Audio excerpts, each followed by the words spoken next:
Coming up on today's episode, another parent actually told me that the night before over 1,000 messages were sent in this group. 1,000. There were 12 kids on the group as well, weren't there? What? 12 kids on the group, over 1,000 messages. This is... And then apparently Daisy muttered under her breath, I don't even have a phone. Yeah, good. At the end of the day, why do these kids need a look, no, sorry. So our topic today is what is something nobody warned you about before you had kids? I've never heard my mum and dad at it. Okay. I haven't. I'm just saying I haven't. All right, good. Well done, Sue and Tony.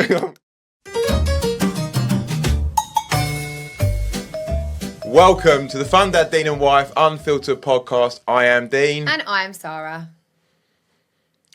Okay, I find the irony of this quite interesting. So last week, obviously, we filmed an entire podcast about the impact of smartphones on children, right?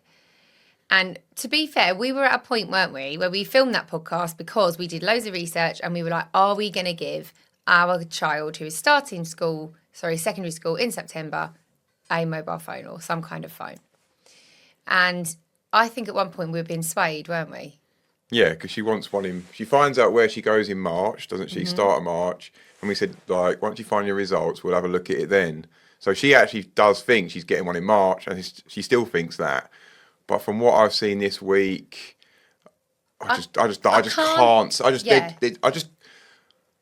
They're just not old enough. I can't believe they're just not old enough. The irony as well of us filming that podcast and then literally this happening like a week later. So I'm not surprised. I know. Not really. Well, just watch the kids with their phones. Yeah. Watch them with it. They all surround it like it's God. Like it really is. It is obscene. Oh God. No, it is. One. No, I mean, I saw a couple of days with a couple of mates, and one of the girls had a phone, and they're all surrounding it, looking at crap, and like it's just like giggling and just all this. You just think to yourself, it's just no, you're just not old enough to take this stuff on. It depends what they're watching. If they're just watching like a cat playing with something, like a silly cat video, that's not offensive, is it? Do you have a problem with that? I think what I mean is when they get the phone out, that's all that matters. Someone's got a phone, and everyone surrounds the phone, and that's all anyone wants to do. Okay. That's what I'm kind of getting at. There's no like kind of. Soon as the phone's involved in anything with a 10 and 11-year-old... Well, shall I say what happened? Yeah, go on. Okay, so basically, I work Monday, Tuesday, Wednesday, and it was a Wednesday, so my mum picks them up from school on Wednesday.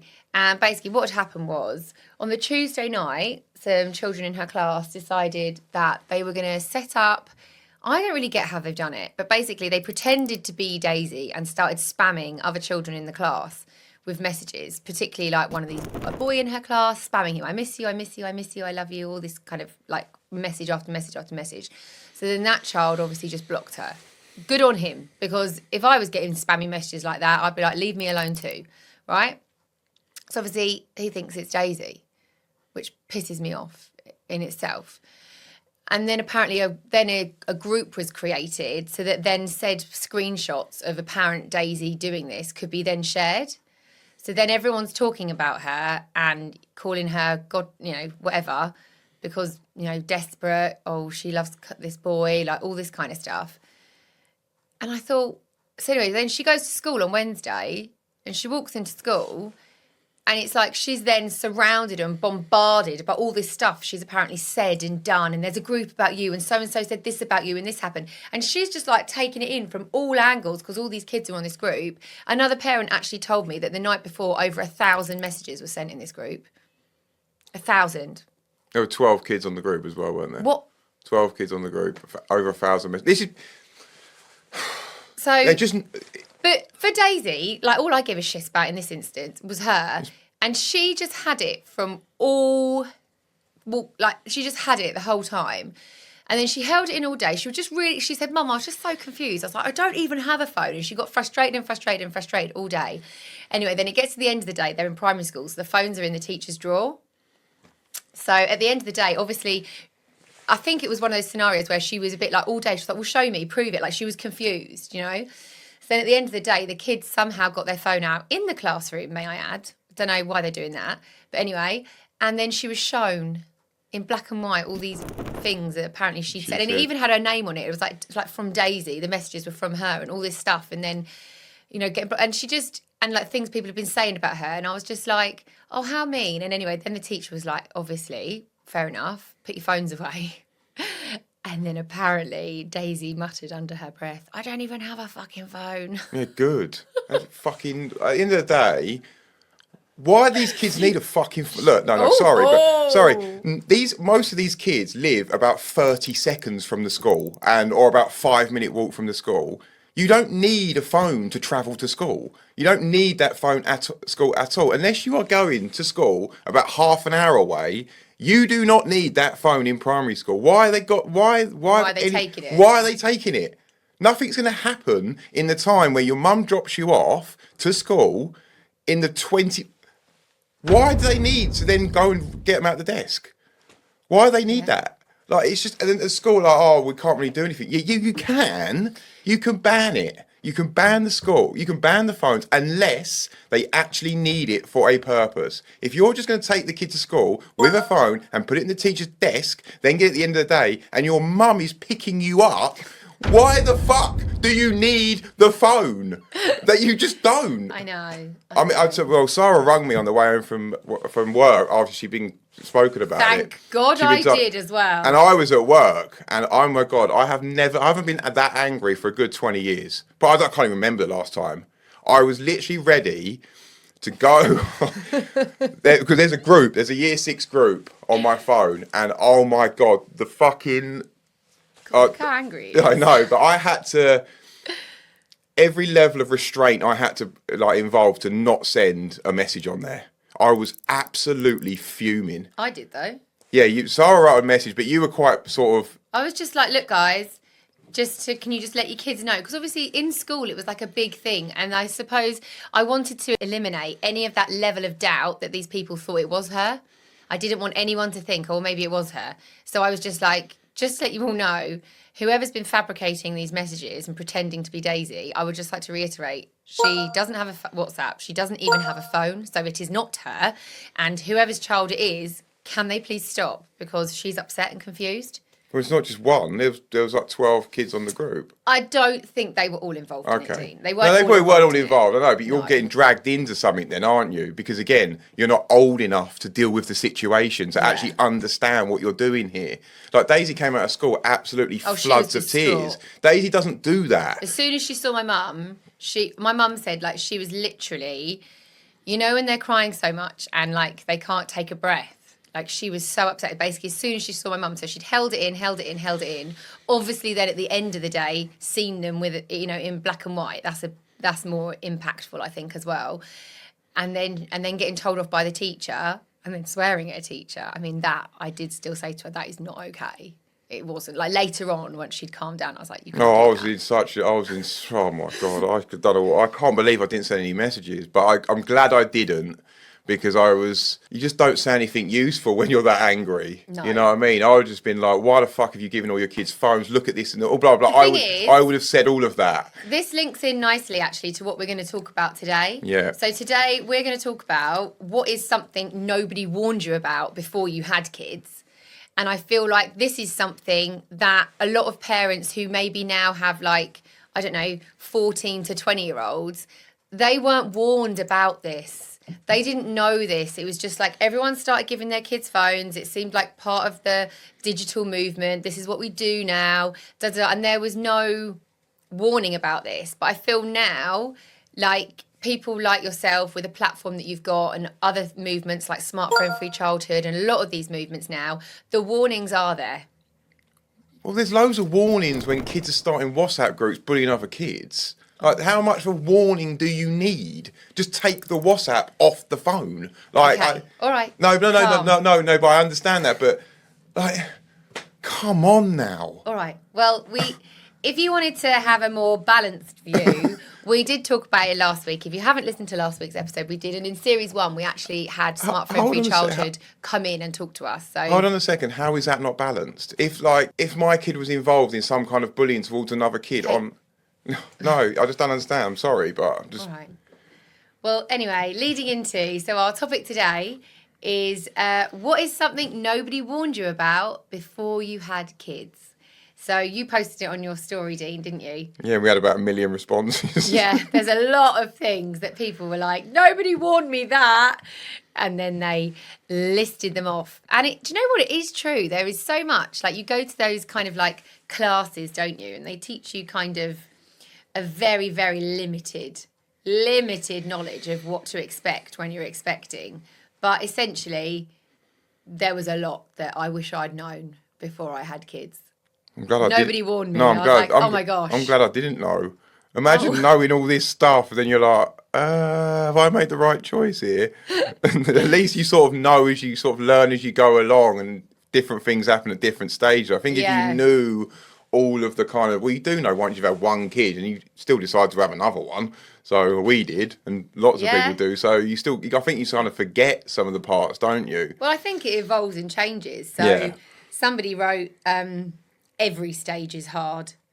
So, for them, I think people go on about when you're pregnant and stuff, about, sleep when the baby sleeps. Oh, it's really hard, when they first come. But actually, every stage is hard in its own kind of little way. Because a lot of people say, when people have their toddlers and they're like, oh, I've got a three-nager, or it's the terrible twos, or all that. And then the parents of teenagers are just sitting there thinking, you wait. Well, I've said this a lot on the page, and like terrible twos in my mind when we had our first kid was like, okay, once they're past the terrible twos, everything will get easier. Then it will be fine. Like baby stage is hard, terrible twos, then it will just be a breeze.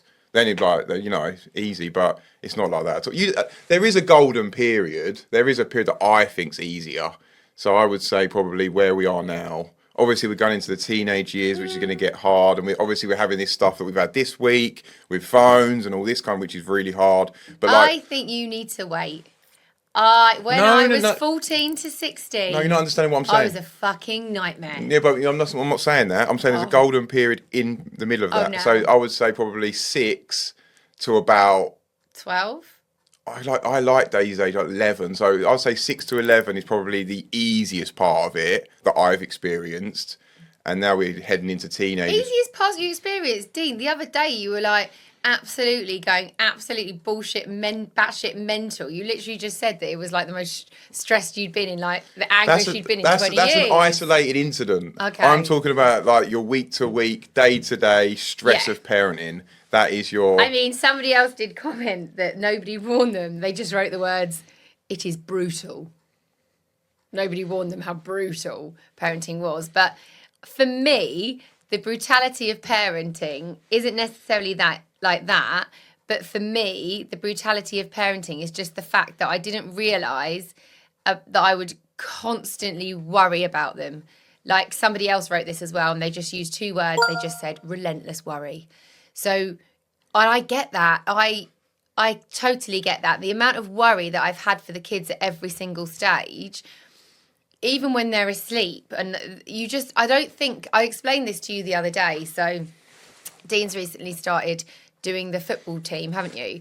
And obviously there is nothing more important to parents than their children. And over my 16 years as a teacher and now being a parent for 11 years, that is just so prevalent. And I think, like, the way you reacted about that WhatsApp group, you said you were the angriest you've been in 20 years. You can't explain the anger. It's because with your children, there is nothing more important to you than your children. And that is the time at which you feel the most passionate. You react the most emotionally because obviously they mean the world to you. You want the best for them.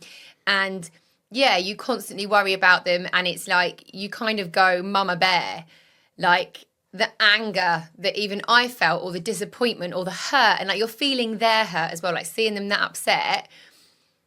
You just, in all different experiences, you feel that, like the relentless worry, even when they're babies, worrying that they're going to choke, worrying that should just sleep them on their front, should just sleep them on their back. I used to check they were still breathing check at bedtime all the time. The relentless worry. And then a lot of parents have said to me as well, that doesn't stop. A lot of parents have said the time that they worry the most about their children is when their children get their driving licence. Yeah. And you're letting them off in this vehicle to go and drive at 17. And actually, then you're relentlessly worrying Or about when they them. start going out to clubs. And I mean, they're not like free. really doing that anymore, but They are. no, not really. They are. Not as much. I'm right. I know. All right, I'm not right. as much as we did. We Yeah. we parted our 20s away, but like Yeah, I think like that people, they're still relentless doing it. worrying. Yeah, but I think as well, like that worry, I would always say to my children, and my mum did this for us: if you can't get a cab or if you can't get home, I don't care what time it is, ring me. If Yeah, you feel I'd be the like same. you're in a situation you don't feel comfortable, just I will come and get you, and always never being cross. Like if you ring me because something has happened, I don't know. Say you smoke a joint for the first time and you trip out and it freaks you out, ring me. I'm not going to judge you because that's happened and you've made a mistake. I just want to know you're safe. Ring me. Oh yeah, I'd We'll pick them talk up. about it another time, but at that moment, I want you to ring me. I'd definitely pick them up at 3, 4, 5, 6, whatever time in the morning. Yeah, Yeah. definitely. I'd rather do that than just lie there, just like worrying, like not being able to sleep. Relentless worry. Yeah, But I relentless. totally get that. I worry about them all the time. I wonder if everyone does that or if people worry more than others. One for me is just like that came up a lot was the constant tidying of the stuff in the house. I find that relentless.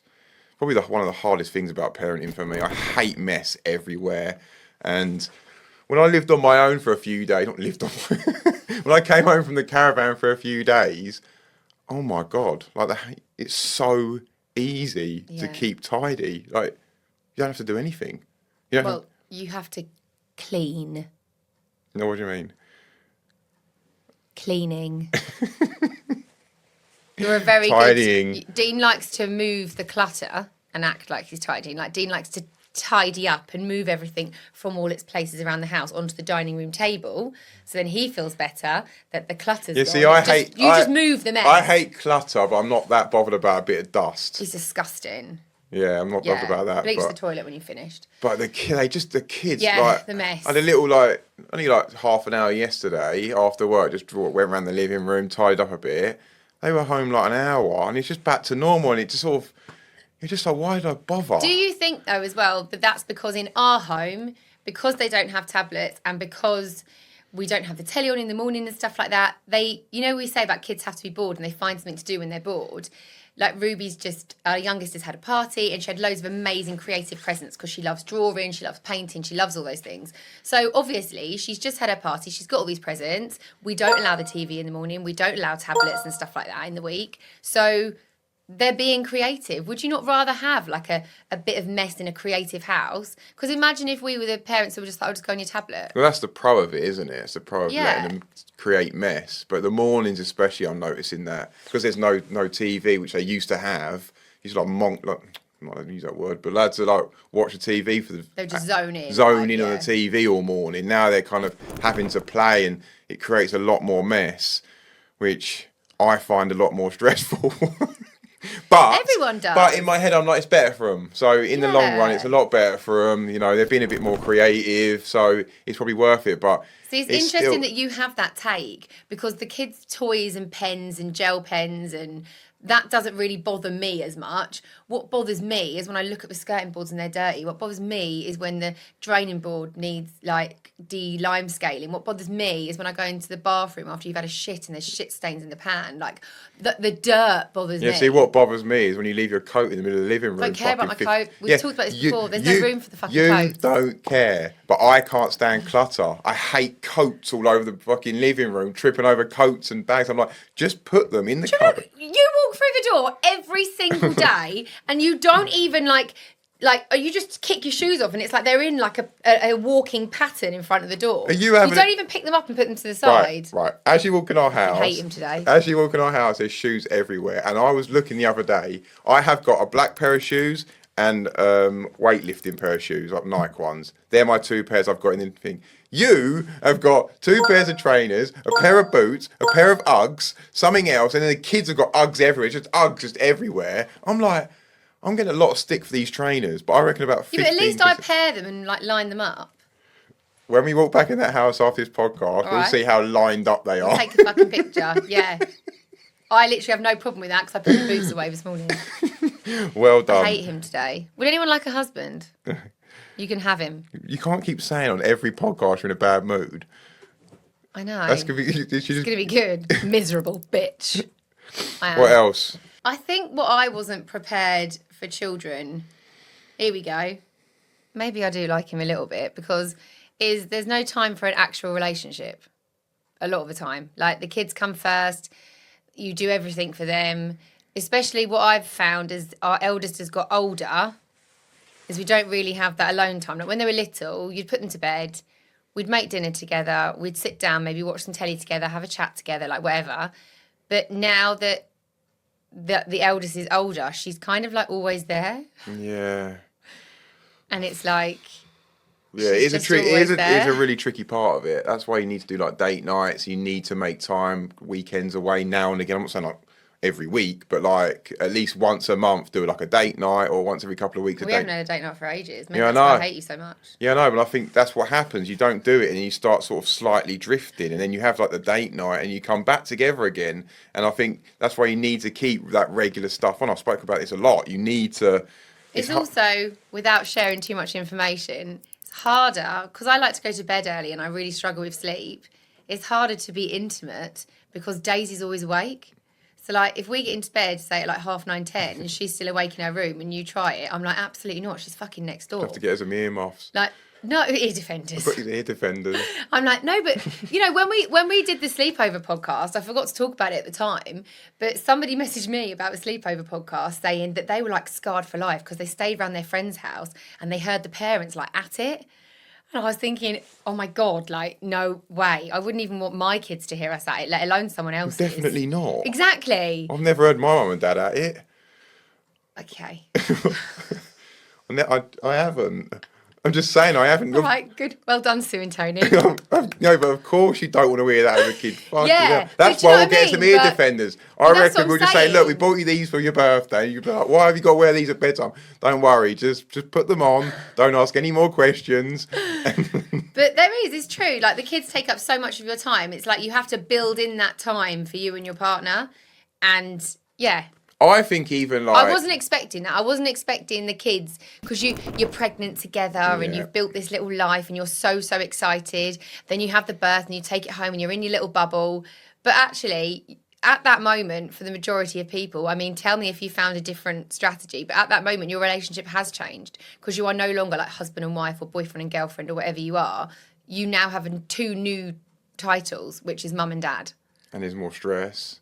And there's less connection because you're not going out as much with each other. It kind of snowballs, doesn't it? And people kind of do, you know, drift a little bit. The size of people's villages impacts that ability as well. Yeah, so. But when we've done weekends away, it's been like, it's always wicked. Like, it's always a good time. And then you remember, like, what it kind of not used to be like, but then you kind of, you do. It's a way of connecting You're like, again. oh, I do like you. Yeah, exactly. You're like, You do. You're like, I've had a wicked weekend and that. I think you need to build that in as much as possible, although it's hard. Some people go on like weeks holidays without their kids. I could do that. I know you can't. No, but they do it on the regular. It's a yearly thing for them. I could do that. They literally leave the kids with like, I don't know, grandparents or whatever. And they go away for a week, just them two. Oh God, I could do that. And they find it kind of like a reset.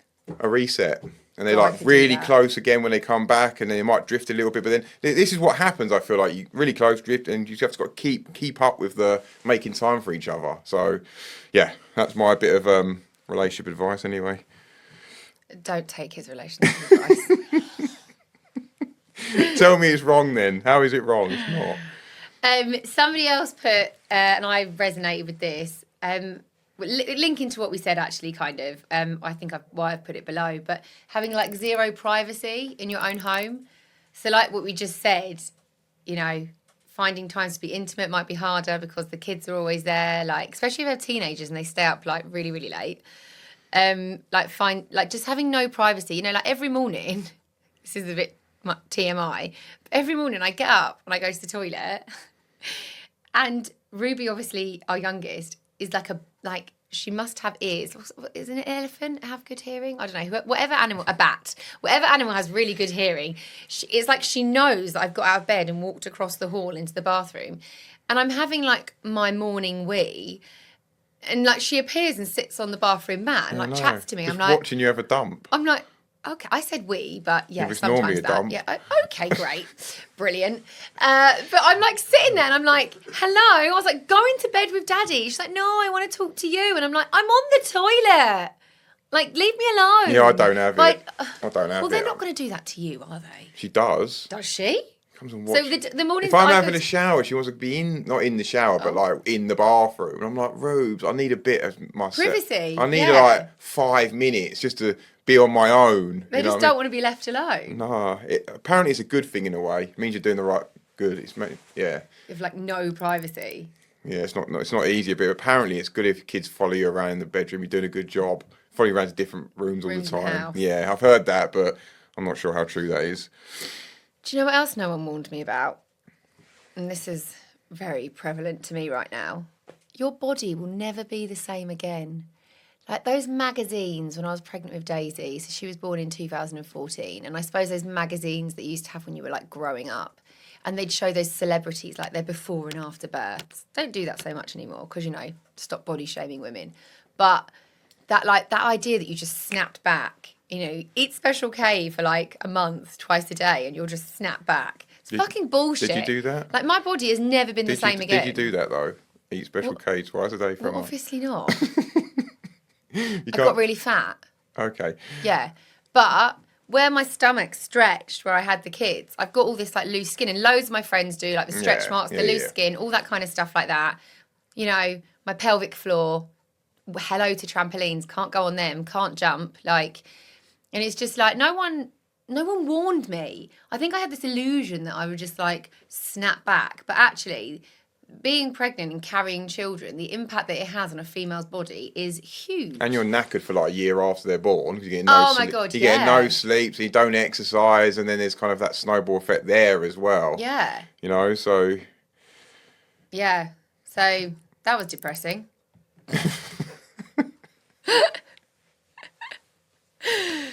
So what else do you wish you'd been warned, Dean? They will repeat what you say to others. Oh, that's a tricky one. We've had to build a rule in our house. Not that I bitch about people a lot, but sometimes you have private conversations, they overhear, and they're like, They tell him. fucking tell you told, like, how's that got back? Oh, yeah, I just mentioned it to my friend in school. I'm like, why are you talking about that? Like, She does it to my mum. Like, we'll have a little conversation and she'll like go and say something. Like, I'm like, Ruby, shut up. yeah, no. I always have to say to her, look, Conversations you do not, nothing we say here comes out of the house. And I think she's kind of realised that now. But yeah, their ears are like listening to everything you say. You Listen don't. to everything. It's the car. You just don't realise. Like, because Ruby's a bit kind of away with the fair. Like, not. Well, we think she's away with the fairies. No, yeah, She's you think she listening. is. She's like staring into space, but she's taking every word in. And then she'll like regurgitate it like a month later. Like, how do you know that? Oh, yeah, you and Mummy are talking about it on the way to blah, blah, blah at 4 minutes past 12 and 48 seconds. You know what I mean? She like remembers every detail. It's crazy. Yeah, she does. You have to be really, really careful. Really careful. And then if I like accidentally lose my temper with the kids, which doesn't happen that often, but it did the other morning, she'll like go, Daddy lost my temper with me, and then tell you. And I'm like, I get a rundown. What happened? I'm like, okay. And I'm like, well, did you deserve it? Did I have to ask you 5 or 6 times to do the same thing? Yeah. Can I ask as well, were you quite surprised when you first had children about actually how expensive it is? Because a few people have mentioned money in this, like, for example, you know, jokey ones like, oh, nobody warned me how expensive Lego is, or nobody warned me about the childcare costs, or nobody warned me about, you know, having a girl and the money that comes with that. But were you shocked about how much it, like, for example, nursery fees, or at each stage that we've had, they are quite expensive. Childcare is the main one. The Yeah. rest of it, no, I wasn't surprised. You were shocked at the childcare cost. Childcare was the main one, the main dent. Yeah, the rest of it, like at the start, it was kind of obviously you get bought a lot of stuff from if you have those parties you have done. Have some of them. What are they? Baby showers. Baby showers, yeah. And then obviously nappies, food, and that. But you expect that, But like the childcare is mental, isn't it? It's very expensive, yeah. And sometimes it's not even no point in even working if you work some of it out, isn't it? So. Luckily, we've kind of always had a little bit of help in that regard, and we're so lucky. So if your mum helped, but it would have been a lot worse for us money-wise if we didn't have your mum. Yeah. Maybe we should have paid her. No. No. Thanks, Karen. We love you. Somebody else wrote as well that you will never ever have an empty washing basket. I would argue that I might if I didn't have to work. But yeah, the washing basket thing, totally get it. Always full. Anything else that stuck out for you? This is quite a deep one. Oh, God. I didn't really get this, but I know you did a little bit. How you lose your identity and have to claw your way back. Did you feel any of that? Yeah. I think as well, the timing wise that I had our eldest, I had her at a period when all my friends had started to like actually quite, get solidified in their jobs. You're earning adult money for the first time in your life, you're moving out, having fun, and they were doing holidays like Ibiza and I can't remember where else, or like, even doing days out like Ascot and all things like that. And I was either pregnant or with a newborn, so obviously I didn't want to do that. And at that point, I suppose I felt like I was missing out. And it was a bit like, you see everything that everyone's doing. You're like, oh, I'm just at home with a baby, or oh, I'm pregnant, and da-da-da. And you're obviously excited because you're bringing a little life into the world and your life's about to change. But you kind of have to, I don't know, for me, I think it's about reframing it and saying, well, I didn't lose my identity. I'm just creating a new me, a new identity now that I'm not just Sarah. I'm not just a girlfriend. I'm not just a wife. But now I'm a mother. It's part of growth, I guess. Yeah. You're growing as a human and you do change. Yeah, rather than seeing it as losing my identity, it's like, okay, well, that was who I was before having a mum. And I think it's about finding your feet and finding your new identity and like who you are, what you stand for and That's stuff. That's a good reframe. I think I've mentioned this before as well. For me, it's not just having kids that changes you. I think it's just evolving and changing as an adult as you move through different stages of your life. So for somebody perhaps who maybe even hasn't had children, if you said to them, who was the person you were 10 years ago, you're probably not going to be exactly the same. You shouldn't be. Otherwise you haven't grown. Oh, okay. Should have grown in 10 years. Should Well, grow here in we 10 go. months. Yeah. How hard it is to get them out of the house when you need to be somewhere. Oh, to be fair, all three of you drive me mad with that. So slow. Now, I'm just like, clothes on, bang, bang, bang, bang, bang. Everything's bang, bang, bang. Get out of the house. And I'm just waiting there like... Yeah, but if I, for example, getting ready this morning, Dean, if I just had a shower and put clothes on and left the house, people would not want to watch this podcast if they're watching it on YouTube because I would look like a fucking Yeti. El natural. I can't go El Natural. I've got to even the only thing I would do is I don't really care about my hair too much, but mascara's the one for me. I wouldn't leave the house without mascara on. I look like a mole. Well, I picked Daisy up from swimming yesterday. How does it take 20 minutes to get out You've of... got hair. You have to dry. You have to have a wash. 20 minutes? You've got to do your shampoo. I was working out in my head. I was like, right, shower. shower 2-3 minutes. Quickly No, get you've out. got to do shampoo, Dry. conditioner. Quickly put clothes on. It must be 7 minutes Oh, maximum. no. No, but she wasn't getting ready. She was just like putting a tracksuit on and coming home with me. Yeah. And I'm standing out in the cold for 20 minutes. I'm working out in my head thinking, I reckon the same task would take me 5 minutes. 20 Do you want a minutes. medal? No, but kids especially are just so... And trying to get Ruby's coat on in the morning, trainers, is just... Oh. Well, do you want to hear another one? Go on. Okay, so somebody wrote in and said, the number of repetitive questions you need to answer in a day. And I felt like that parent might have a preschooler age child about the questions because I actually Googled it. And parents of preschoolers, so you like your toddlers and your preschoolers and stuff, are asked around 250 to 300 questions a day. You know, like while their little inquisitive minds are building. No way. Yeah. You know, the why, how. You know, like when we're watching a film as well with Ruby and it's like, what's that person? Where did they go? What's that there? No, the other day. Yeah. She's 7. I was like, you're watching the same film as me. Just watch it. But at least it shows a level of she's, processing the film and asking questions. Yeah, for her I get it. No, it is a good thing. It's just hard work. Yeah. It is a good thing. I think if nobody's ever kind of said, when you've got a baby, or by the way, when they're a toddler, they're going to ask 250 to 300 questions a day. So then, as a like teacher... 30 an hour. Oh, hang on. Yeah, so if you know, yeah, it's about 20 an hour. I reckon it's about right. I mean, like you say, we were watching a film the other day with our child who's One 6. every 3 minutes. I think you can. Yeah, I think they can ask a lot of questions. Yeah, I suppose. So then I thought, oh, hold on a minute.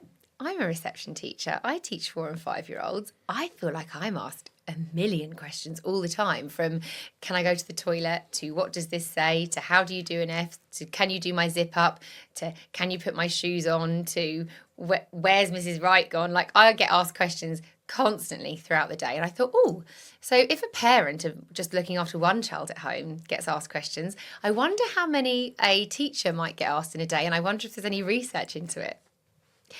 So teachers of young children can be asked around 450 questions per day. I was like, no wonder sometimes I come home and I'm like frazzled. Yeah, you get home and I'm like, what would you like for dinner? Fuck off! Don't speak to me! I need 5 minutes alone. They're allowed to ask 450 and I get my head bitten off asking one. Yep. Anyway. I just don't know how you do it. I've said it many times in this podcast. I enjoy it. I think they're funny. I think teaching is probably teaching 30 kids. 30 reception kids is probably do you know my one worst question nightmare. I was asked? This was a couple of years ago. They were like, Mrs. Walker. I was like, yeah. They were like, is that a baby inside your belly? I was like, nope, just my belly. But when? Thanks. A couple of years ago. Oh, God. I was like, thanks, babes. That's when the fitness started after that, the next week. Thank you. I mean, you know what children are like? They love it. They're like, oh, what's that on your face? I'm like, it's a spot. Why have you got that? Yeah. Ruby was like, oh, Mummy's skinnier than you now, Dad. I'm like, thanks. Did she say that? Yeah. Thanks, Rubes. Yeah. Yeah, big it yours up. is like, like well flat at the minute, and I've got a little bit of a little poochie. Well, poochie. how many beers have you had this week? 5. Yeah. Bit too many. Yeah. Bit too 5 many. on a Wednesday night. But I'm still up for doing the alcohol podcast because we're on different journeys, but I feel like we need to wait a little bit longer. Maybe I can get you a bit more on my journey first. Making out like a teetotal. I'd say I'm 90% more sober than I've drunk 90% less this year. 90% more boring. You're so rude. I'm only joking. I hate him today. I'm only joking. Well done, Sarah, for getting healthier for your kids. No, you have done really, really well. I am proud of you. I do. I think there's nothing wrong with like a little bit of a Friday night tipple though. But that's my rule. I don't drink in the house and I don't drink after 8 p.m. So I've got to stick to my rules. I've got to have my boundaries. Oh, well, we'll drink in the garden at 12 p.m. No, 12 a.m. at home. Stop it. Desperado. All right. Well, thank you so much for listening today. And if you have anything else that you think, oh my gosh, I wish I'd been warned about that before I had children, reach out and let us know in the comments. Thank you for listening.